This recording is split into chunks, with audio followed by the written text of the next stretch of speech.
This is the short story from how aircraft went from this to this.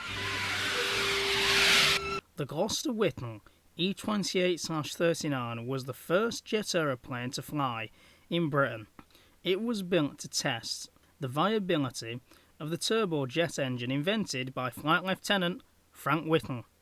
He actually invented it in around 1929, but the RAF didn't take him up on it because they said it was too advanced and it wasn't what they needed.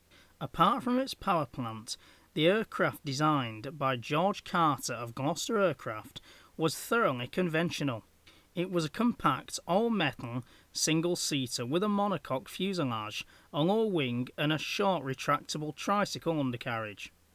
The cockpit was a little way back from the nose air intake and the engine was housed behind it, with a long exhaust pipe running to the tail of the jet. After initial taxiing tests and short hops with a ground-running engine, the maiden flight took place on the evening of May the 15th, 1941.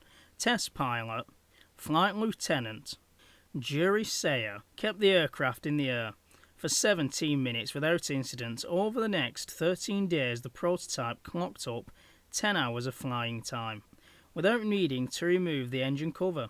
I think they mean for maintenance. Test flights continued for the next 3 years. A second prototype joined the testing program in March 1943, but was destroyed in an accident the following July. The Gloster Company used the experience gained from these experimental flights to create the Meteor, Britain's first jet fighter, some of which flew in 1945.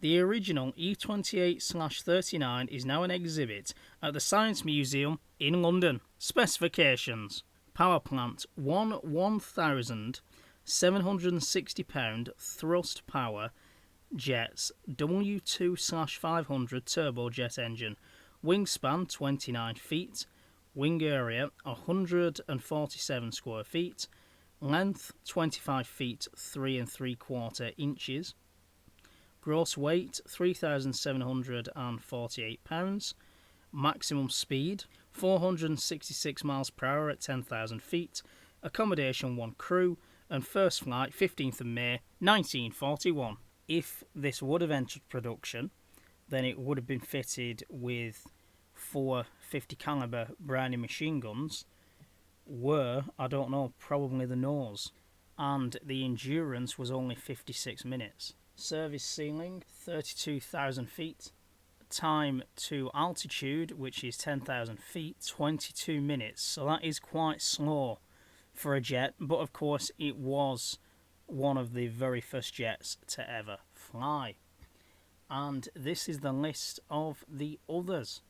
World's first turbojet aircraft, Heinkel HE-178, flew in 1939, and we are going to do a video about that very soon.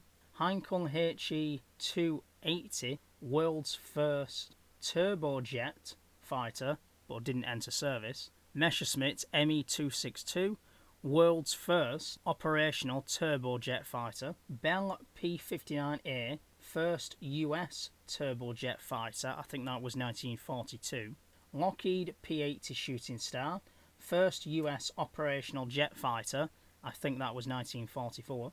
Gloster E-1/44, Gloster's third turbojet aircraft, and Gloster Meteor, only operational British turbojet fighter in World War II, and I think it looked absolutely amazing. And to finish off, the landing speed of the Gloster Whittle was 86 miles an hour.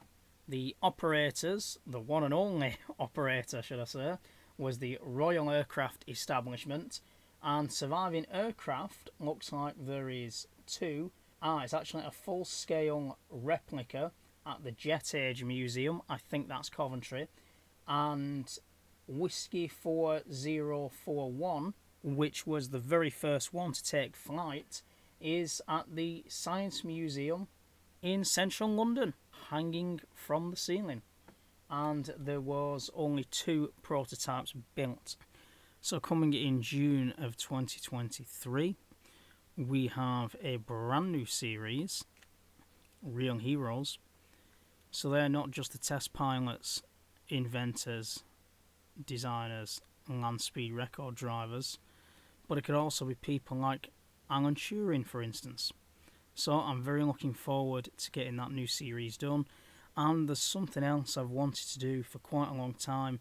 It's a proper channel trailer. So hopefully that comes next week. So stay tuned to Andy's Vehicle History channel. A lot more to come.